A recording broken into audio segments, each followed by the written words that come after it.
Welcome to Burlap Teachers. Enjoy the video. In this video, I will show how to make beer batter easy guide.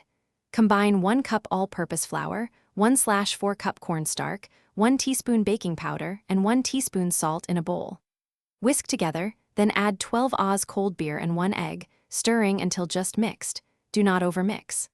Let the batter rest for 10 minutes while you heat oil to 350 degrees F, then dredge and fry until golden. Start with chilled beer to keep the batter light and crisp, and choose lager or pilsner for mild flavor. Use 1/4 cornstarch to flour ratio to boost crunch, and measure flour by spooning into the cup.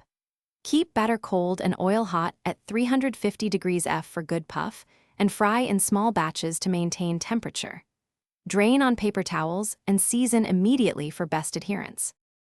To change flavor, add spices like smoked paprika, garlic powder, or a pinch of cayenne for heat, or swap beer for sparkling water for alcohol-free batter. If batter is too thick, whisk in a splash of cold beer or water until it reaches pancake-like thickness. For greasy results, ensure oil is at 350 degrees F and avoid overcrowding. Use a thermometer and adjust heat between batches for consistency. Thanks for watching. Consider subscribing if this video helped you.